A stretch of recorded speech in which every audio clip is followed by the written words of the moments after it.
ہادی کی آواز سنتے عزا کا دل بے اختیار دھڑکا تھا۔ اسے اپنے گال تپتے ہوئے محسوس ہوئے اور حیرت سے آنکھیں پھٹی رہ گئی۔ اس نے فوراً سے ہادی کا ہاتھ اپنے پیٹ سے ہٹایا اور بیڈ سے اتری۔ آپ یہاں کیا کر رہے ہیں؟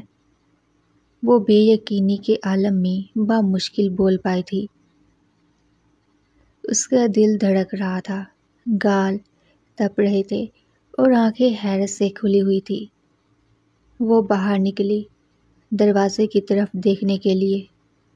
مڑ کر سکون محسوس کیا کہ سید وہاں پر نہیں آیا اور ان دونوں کو بستر پر ایک ساتھ نہیں دیکھا۔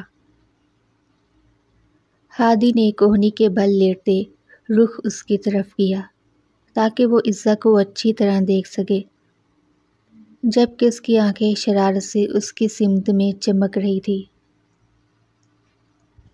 تمہیں ریلیکس کرنے کی ضرورت ہے مائی لو۔ مجھے یہاں میرے چھوٹے بھائی نے بھیجا تھا کہ تمہیں دیکھ آؤں۔ تم کیسی ہو؟ عزا نے ایک آہ بھری۔ تسلی ہوئی کہ سید نے اسے بھیجا تھا اور یہ جان کر سکون ہوا۔ ویٹ، کیا اس نے عزا کو مائی لو کہا؟ وہ ایک بار پھر سرخ ہوئی جب عزا نے اسے نظریں ہٹانے کی کوشش کی۔ وہ کرا رہی تھی کیونکہ اسے لگا تھا کہ وہ سید ہے، لیکن وہ دراصل ہادی تھا جو اپنا ہاتھ اس کی قمیض کے نیچے سے اس کی چھاتی کی طرف پھیر رہا تھا اور نرمی سے اسے اپنی خوشی کے لیے سہلا رہا تھا، جبکہ اس کے نرم و میٹھے ہونٹوں نے عزا کے جسم میں سنسناہٹ پیدا کی تھی۔ ہادی دوسرا آدمی تھا جس نے عزا کو چھوا تھا اور اس بات سے واقف ہوا کہ اس کا جسم کیسا محسوس ہوتا ہے۔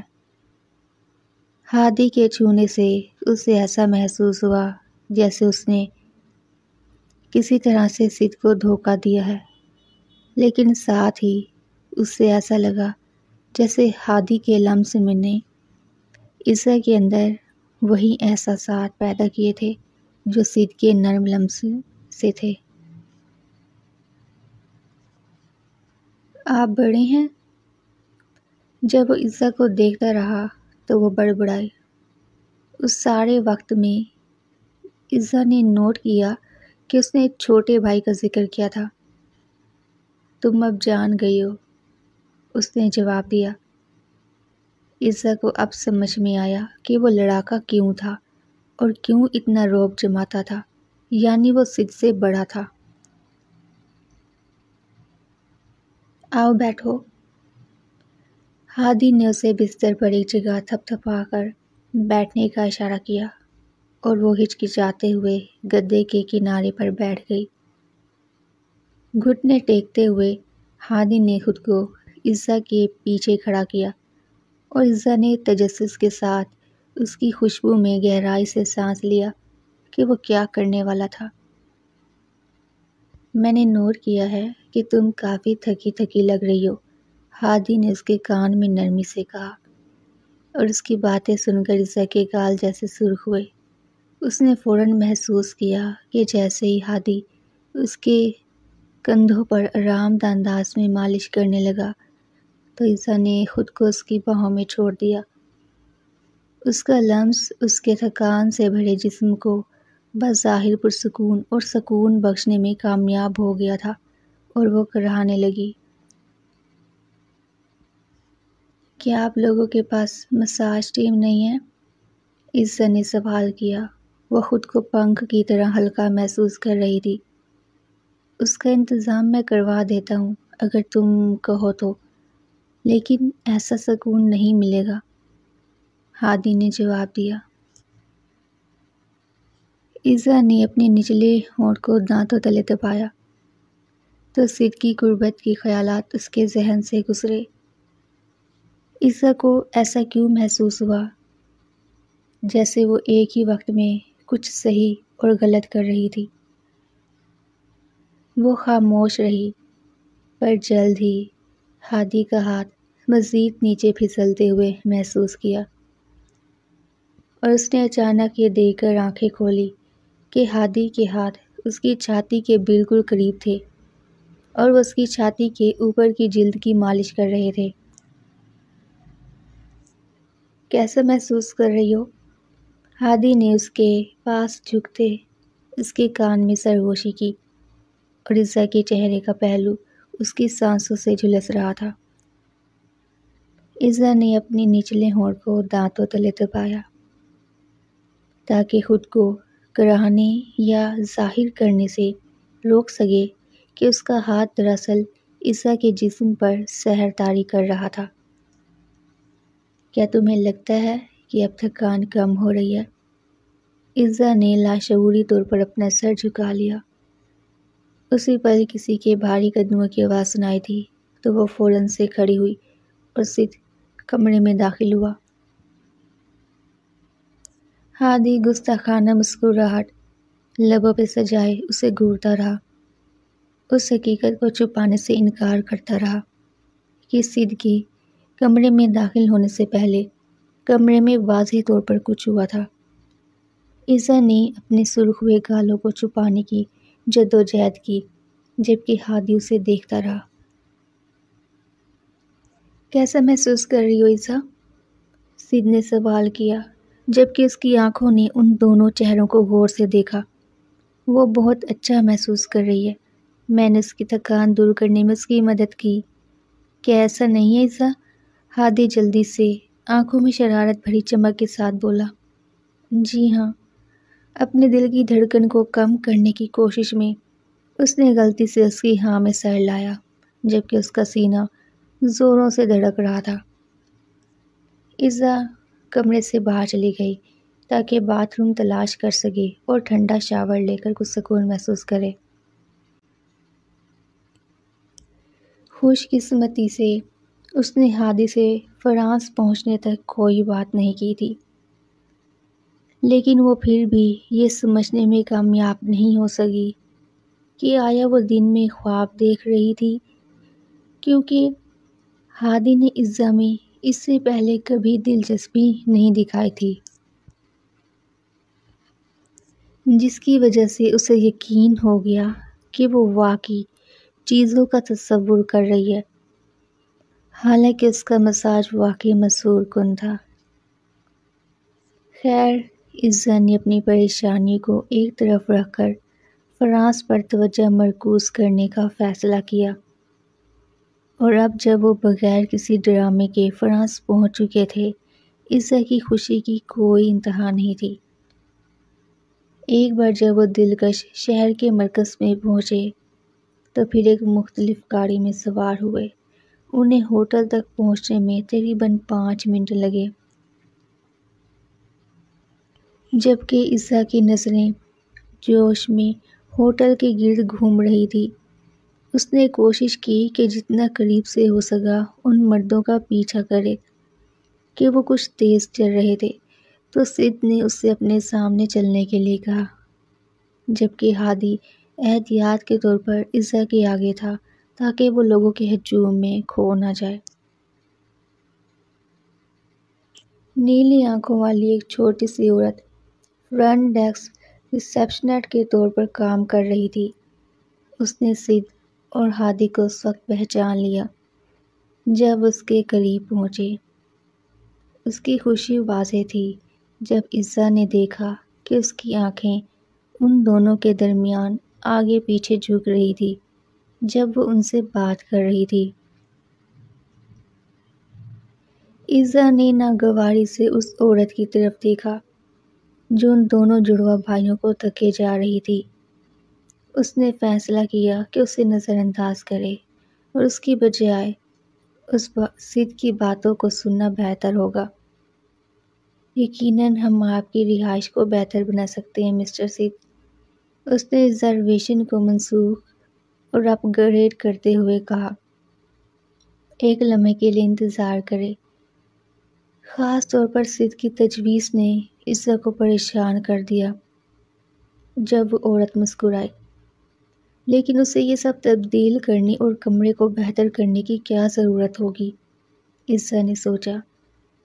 اس کا دھیان ہادی کی طرف مبذول ہو گیا، جسے پھر اچانک فون آیا اور وہ مکمل طور پر اپنے بھائی کے پاس کھڑا تھا۔ اپنے فون میں پوری طرح مگن تھا اور ایسا لگتا تھا کہ وہ کسی بزنس کال پر ہے، کیونکہ ریسیپشنسٹ نے اپنا کام ختم کر لیا تھا۔ سر، یہ رہی آپ کے روم کی چابی۔ اس نے انہیں ایک دلکش مسکراہٹ دی جس پر عزت نے ایک ناقابل یقین نظر ڈالی۔ آپ نے ان کمروں کو اپ گریڈ کیوں کیا جو میں نے پہلے ہمارے لیے بک کیے تھے؟ عزت نے بے چینی سے دونوں بھائیوں کے پیچھے پیچھے آتے ہوئے سوال کیا جب وہ لفٹ کی سمت کی طرف بڑھے۔ ہمارے کمرے کو اپ گریڈ کر دیا گیا ہے، جس کا مطلب ہے کہ آپ ہمارے ساتھ رہیں گی شہزادی۔ عزت کا منہ کھل گیا، اس سے پہلے کہ اسے اچانک احساس ہو کہ وہ کیا کر رہی تھی۔ دونوں بھائیوں کے ساتھ ایک کمرے میں 3 دن، فرانس میں سید کے ساتھ جنسی تعلقات کے لیے۔ جو اس طرح بڑھ رہا تھا وہ دل کا دورہ پڑنے سے کم نہیں تھا عزت کے لیے۔ اگرچہ یہ خوبصورت نہیں ہے، سید نے اپنے ہوٹل کے کمرے کے سلائڈنگ شیشے کے دروازوں کے باہر اور کھڑکیوں کے ذریعے اپنی جگہ کے اندر سے عظیم شہر کی شان و شوکت کی تعریف کرنا شروع کی۔ جیسے ہی وہ اپنے ہوٹل کے کمرے کے قریب پہنچے، عزت بیڈ روم کو چیک کرنے کے لیے آگے بڑھی اور 2 الگ الگ بیڈ دیکھے، جس سے اسے کافی خوشی ہوئی، کیونکہ اس حقیقت کے بارے میں بہت سوچ رہی تھی کہ ایک کمرہ شیئر کریں گے وہ تینوں۔ وہ بیڈ کی طرف بڑھی اور بیٹھ گئی۔ جب سید نے یہ فیصلہ کرنے کے بعد اپنا بیگ بیڈ کے دائیں جانب رکھا کہ کون سا کمرہ عزت کے لیے سب سے زیادہ آرام دہ ہوگا۔ ہم اس بستر پر ایک ساتھ سوئیں گے، تم اور میں۔ عزت نے سید کی تجویز سننے کے بعد ہادی کی سمت دیکھا، کیونکہ وہ جانتی تھی کہ اس نے یقیناً سید کی بات سنی تھی۔ عزت تھوڑی جذباز ہوئی کہ وہ کیسے ایک ساتھ سوئیں گے، کیونکہ ہادی دوسرے کمرے میں ان سے صرف چند فٹ کے فاصلے پر تھا۔ اس کا ایک اور سوال یہ تھا کہ اگر وہ دونوں ایک ہی بستر پر ایک ساتھ بیٹھ سو رہے ہوں گے تو سید نے عزت سے یہ کیسے توقع کی کہ وہ اس کے لیے جذبات نہیں رکھے گی۔ بے شک وہ ایک مرد تھا اور ایک عورت کے مقابلے میں اس کے احساسات کا امکان کم تھا، لیکن عورت ذرا سی توجہ محبت بھی آسانی سے دوسرے شخص کے لیے پاگل ہو جاتی ہے، یہاں تک کہ اگر اس شخص نے اپنی پوری کوشش بھی نہ کی ہو۔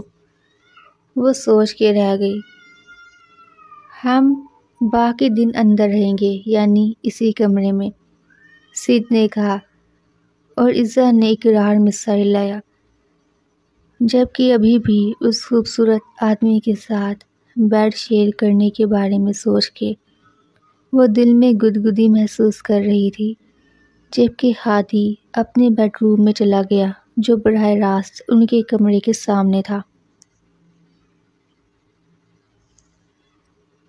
دونوں کمروں کے بیچ کچھ نہ تھا سوائے ایک شیشے کے گلاس کے، جس میں کوئی لاک نہیں تھا، مطلب جو چاہے کمرے میں آ سکتا تھا۔ عزت کو کمرے کے ڈیزائن پہ حیرت ہوئی کہ آخر یہ کس قسم کا ڈیزائن تھا۔ میں اپنے بھائی کو رہنے کے لیے ایک الگ کمرہ بک کروا سکتا ہوں، اگر تمہیں ڈر ہے کہ جب ہم ساتھ ہوں گے تو وہ ہماری پرائیویسی خراب کر سکتا ہے، سید نے نرمی سے کہا۔ نہیں مسٹر ہادی، کو کسی بھی مقصد کے لیے اپارٹمنٹ تبدیل کرنے پر مجبور نہیں کیا جانا چاہیے، کوئی مسئلہ نہیں ہونا چاہیے۔ وہ جھوٹ بولتے ہوئے ہلکا سا مسکرائی۔ ہادی کو ایک علیحدہ اپارٹمنٹ میں شفٹ کرنے پر مجبور کیا جا رہا تھا، صرف اس وجہ سے کہ عزت کو فکر ہو رہی تھی کہ وہ سید اور اس کے خاص لمحات میں ان کو دیکھے گا۔ سید اس کے آرام کا کتنا خیال رکھ رہا تھا۔ لیکن وہ اس کے بھائی کو اس طرح یہاں سے نہیں نکالنا چاہتی تھی جب وہ محض اتنی مہنگی اور شاہانہ چیزوں کی عادی تھے۔ بستر سے اٹھنے کے بعد عزت نے اٹھتے ہوئے دروازہ کھولا اور ایک بار باہر کی طرف دیکھا۔ سید اس کے پیچھے آیا اور آہستہ سے بولا، جب ہم یہاں سے فری ہوں گے تو میں تمہیں ایفل ٹاور تک لے جاؤں گا۔ یہ بدقسمتی ہوگی کہ اگر اتنا لمبا سفر کرنے کے بعد اور ایفل ٹاور کے اتنا قریب ہونے کے بعد آپ اس قابل نہیں ہوتے کہ اسے قریب سے دیکھیں۔ اس کی بات سن کر وہ شرما گئی اور مسکرا دی۔ عزت کے جسم پر سید کے طاقتور مردانہ کولون نے قابو پا لیا تھا، کیونکہ اس کے ہاتھ عزت کی کمر کے گرد گھوم رہے تھے اور اسے اس کے لمس نے مدہوش کر دیا تھا۔ سید کے ہونٹوں نے تھوڑی دیر بعد عزت کے جسم سے آہستہ لمس چھوڑنا شروع کیا اور اس کے پورے جسم میں سکون بخش احساسات جاگے۔ اس سے پہلے کہ وہ کچھ اور کہتا، عزت نے ہادی کو اپنے پیچھے کمرے میں داخل ہوتے ہوئے سنا اور وہ فوراً سے اسے لگ ہوئی۔ تو سید اسے ہاتھ سے پکڑتے ایک کمرے میں لے گیا جہاں اسے باتھ روم میں گرم پانی سے بھرا ٹب نظر آیا۔ کتنا حسین تھا یہ سب کچھ۔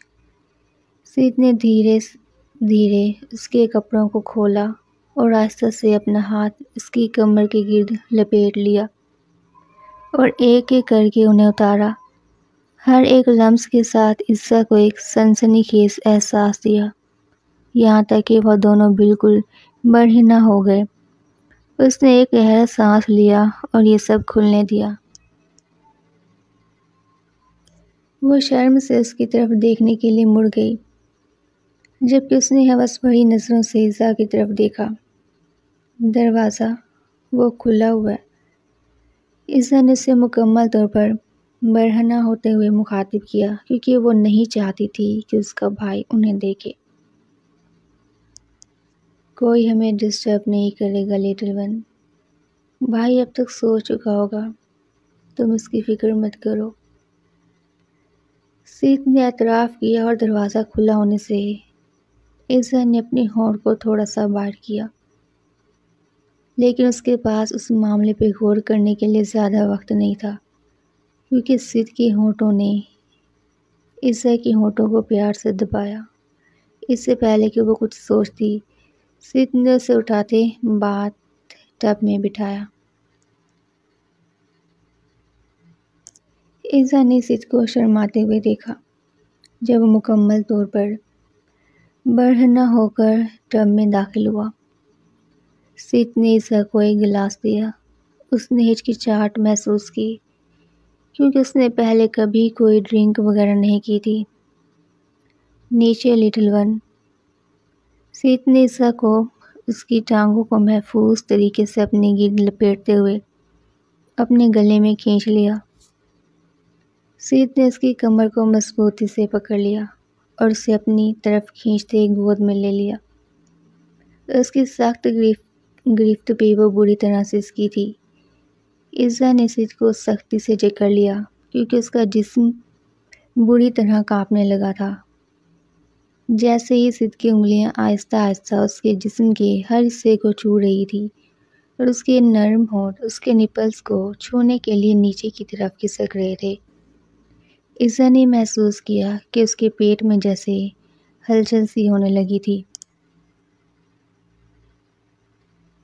سید کے نرم ہونٹ اس کی گردن کے درمیان پھسلتے جیسے وہیں چپکتے اسے اپنے گرم لمس سے جھلسا رہے تھے۔ عزت اپنی انگلیاں اس کے بالوں میں پھیرتے اپنی رانوں کے درمیان ہونے والے احساس سے لطف اندوز ہو رہی تھی۔ اس وقت کسی چیز نے عزت کو کافی حد تک کم شرمیلا بنا دیا، لیکن اسے یقین نہیں تھا کہ یہ کیا تھا۔ لیکن اس سارے عمل میں اس نے کئی بار سید کی کڑھانے کی آواز سنی جو اسے مزید اس میں سمٹنے پہ مجبور کر دیتی تھی۔ عیسیٰ نے شدت سے اپنی ہونٹ کو اپنے گلے سے ابھرنے والی چیخ کو روکنے کی کوشش میں کاٹ لیا کہ سید کی شدتوں میں جارحانہ طور پر اضافہ ہونے لگا تھا۔ اسے اپنے جسم پہ جا بجا سید کے دانتوں کے گاڑنے پہ اپنا دل بے قابو ہوتا محسوس ہو رہا تھا۔ اس کی گرفتوں میں بڑھتی سختی اسے پوری طرح پاگل کر رہی تھی اور وہ بس اس کی باہوں میں لپٹی سی سکتی جا رہی تھی۔ آخری بار سید نے اس میں مکمل طور پر اترنے سے پہلے چند محبت بھرے الفاظ کہے اور عیسیٰ زور سے کڑھا کے رہ گئی، اور اس بار اسے یاد نہیں رہا کہ دروازہ کھلا تھا اور اس کی سسکنے اور کڑھانے کی آوازیں دوسری طرف جا رہی تھی۔